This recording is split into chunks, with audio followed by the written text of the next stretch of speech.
Bleacher Report recently posted an article talking about 3 players that the New York Knicks should pursue if they become available for trade or if the New York Knicks want to make a trade. And we are going to break that down. We have to talk about this. So welcome back to Knicks Digest, guys. My name is Chris, and we are going to waste no time jumping into this article. We're here to talk basketball. That's what we're going to do. So let's take a look at these 3 names, guys. Number 1, Donovan Mitchell. Number 2, OG Anunoby. And number 3, DeMar DeRozan. Now, as far as the article extends, what they are saying is this is from most important to least important. Meaning Donovan Mitchell, number 1 target. Number 2, OG Anunoby. Number 3, DeMar DeRozan. Zach Buckley thinks the Knicks should be shooting big here. And I'm interested in that. Obviously, we've talked about Donovan Mitchell extensively on this channel, and just in general, Donovan Mitchell Knicks news comes out basically every week. DeRozan we have never talked about on this channel, and OG we've done enough coverage on where we'll get into all of them, but we're going to spend more time talking about OG and then talking about DeRozan than we are with Donovan, just because we've done a million Donovan Mitchell videos. We don't need a million in one.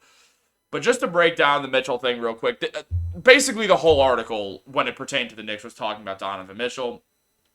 Buckley brought up Josh Hart saying those are never going to go away, talking about the Josh Hart or the Donovan Mitchell rumors. As he told Stephen Bondy, he's from New York. New York is never going to let that go away, so you'll never know what happens, but everyone knows it'll be an underlying thing. And the Knicks have a ton of assets. They've collected a ton of picks, have a bunch of young players, and Donovan Mitchell could be a free agent in 2025 if he declines his player option, which is probably likely considering, if he hits free agency, he'll get way more money the following year. And since the start of the 2020-2021 season, he's averaged 27 points per game with 5 assists and made 3.5 3-pointers per game. Obviously, he is an incredible player. There's no arguing that Donovan Mitchell is one of the best offensive players in the NBA. For my money, he's the 3rd best shooting guard in the NBA behind Devin Booker and Anthony Edwards. And he's very much in the same tier as both those guys, maybe just a slight half tier below them. Donovan is that guy. Believe me, he's that guy. Is he the guy who's going to win you a championship? No, he's not. He's going to be the 2nd best player on a championship team. I think he could be that right now. I don't think he could be the best player on a championship team. And as I've said multiple times, I do not think the New York Knicks should make a trade for him. Look at it this way. It's hard to imagine RJ Barrett gets traded off that poison pill contract, right? That means you're trading just Quentin Grimes, Quickly's gone, Fournier's contract, anything else to make the money work. But essentially, you're going to need to trade RJ Barrett. And say you don't. Let's just go into real quick, say you don't trade RJ Barrett. Then you have the Jalen Brunson, Donovan Mitchell, RJ Barrett, Julius Randle, Mitchell Robinson roster. Is that great on paper? Sure. But do 4 of them want the ball all the time? Yes. And I don't think that works. So I think it would make more sense that if you are going to trade for Donovan Mitchell, you would trade RJ Barrett, which I'm against because I think that Julius Randle does not fit with Barrett and Brunson. But obviously the Cavs are not going to acquire Julius Randle because they have Evan Mobley, they have Jared Allen. They like that for now while Evan Mobley figures out how to play offense, and they need a wing. So they would want RJ Barrett. That is what they would ask for. I do not think they would really care about that poison pill that much. I think they'd be willing to pay it. But that's only if Donovan Mitchell said, hey, I'm done. I'm not going to re-sign here in 2025. I'm opting out and I'm getting out of here, and I'm probably just going to sign with the Knicks anyway. Because in 2025, I'll be honest, I do think that Donovan Mitchell is going to figure out a way to get to the New York Knicks. If it's not 2025, it'll be 2026. I think he's going to figure it out. If I had to go into Donovan Mitchell's head, he's from Elmsford, New York. I said he was from Connecticut in a different video. Just disregard that I was incorrect. He's from Elmsford, New York. He grew up a Knicks fan. His dad works for the New York Mets. The man would probably prefer to be in New York than Ohio for, every reason you could imagine when you just think geographically, especially when it comes to where are you from. I mean, look, LeBron almost went to the Knicks and he's from Ohio. So, you think Donovan Mitchell, a guy on the Cleveland Cavaliers, the Cavs are not having that good of a season, would rather be in Cleveland than be in New York City? No. Not at all. That's just not happening. And I just really, when you think about it, the Cavs have been a bummer. Like, they should be better than they are. I don't see why they're not. I think it's mostly wing depth. But they also are showing signs that, if anything, they're not going to regress. They're going to get better next year.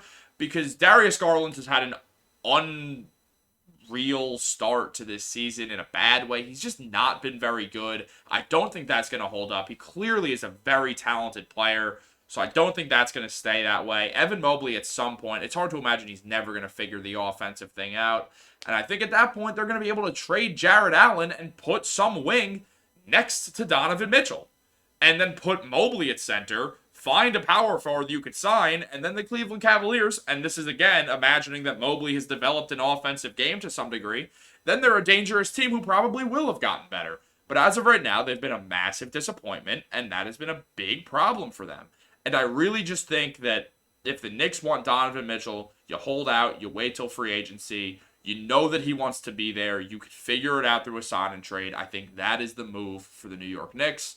Do not rush into things, and this has nothing to do with the Carmelo Anthony decision. I think the Knicks I think both those are different. The Knicks are way better now than they were when they acquired Melo.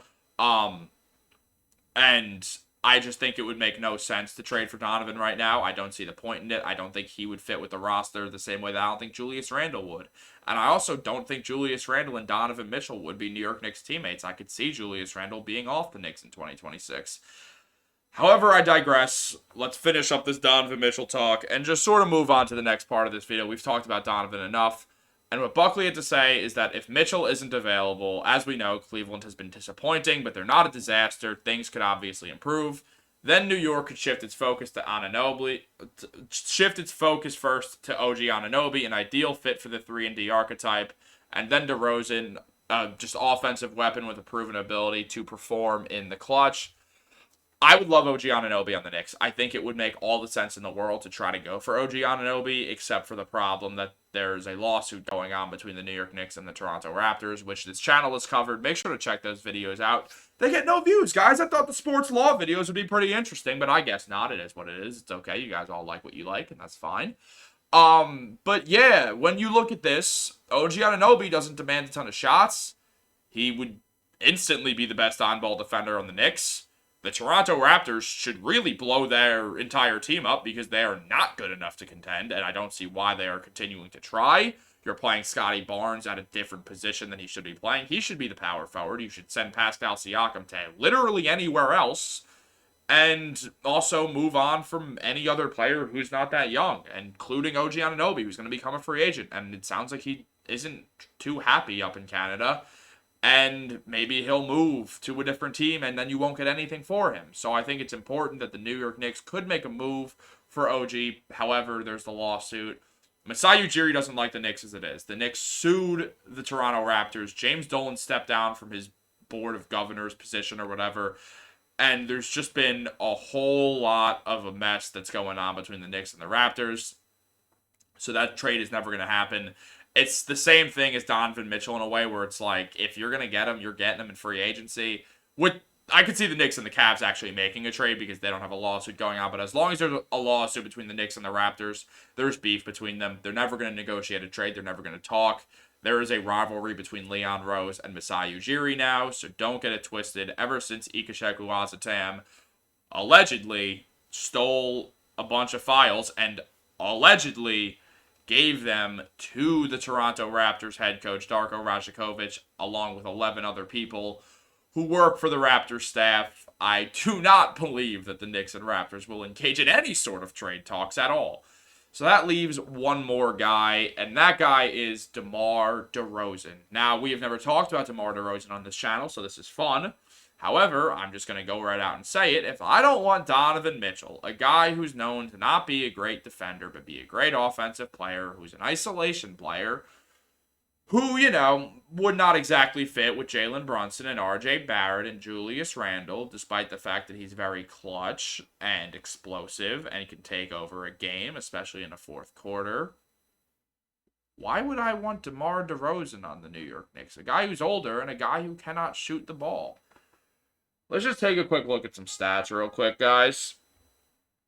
This is DeMar DeRozan's 3 seasons on the Chicago Bulls. Now, one, you could see that his points per game has went down steadily, but also the Bulls are the biggest mess in the NBA right now out of teams that are not called the Detroit Pistons or Washington Wizards.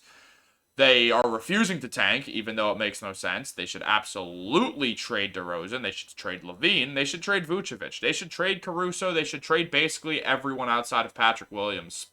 and whatever young guys you have left. Yeah, the Bulls are a mess, and these are DeRozan stats. This year, he's putting up 21 points per game. His field goal numbers are decent. He's shooting 45% from the field. He's shooting 36% from three. But we all know the problem with DeRozan, and that is that his playoffs are not always great. They can manipulate the fact that he cannot shoot, and that happens in the playoffs, and his numbers go down, and it's problematic. And the fact that the Knicks already are a poor shooting team is enough of a reason for me to say the Knicks should not ever pursue DeMar DeRozan if this is their team. I do not think that makes sense. The same way that I don't think Donovan Mitchell really makes sense, because if you look right here, these are Donovan Mitchell's stats throughout his career. They're tremendous. I mean, in Cleveland alone, the man has a three-point percentage of 38 and a field goal percentage of 48. Those are his better numbers in these 2 seasons than there's been in the 5 seasons in Utah.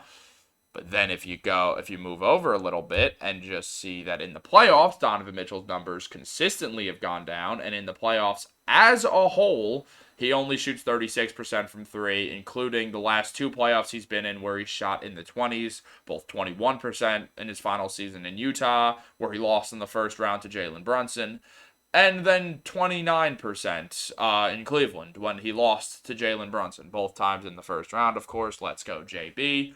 Good thing to just hype up. But really, guys, the biggest trade target I like out of these 3 is OG Anunoby, and that's not going to happen because of the lawsuit. However, if the Knicks can go out and find a way to get the money or do some sign and trade or do something where they can land OG Anunoby, that would be the funniest thing in the world, on top of a tremendous move for them, because you get a guy who's not a volume scorer at all, and is a tremendous defender, can shoot the ball well, and is just going to do everything right. He's a CAA guy. That's fun. That is helpful. Leon Rose was probably going to do some sort of pursuit on him.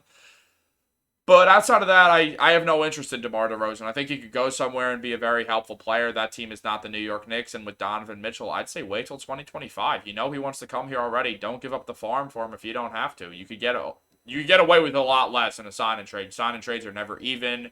If you want an example of that, look at it this way. The Brooklyn Nets lost Kevin Durant, or the Golden State Warriors lost Kevin Durant to the Brooklyn Nets.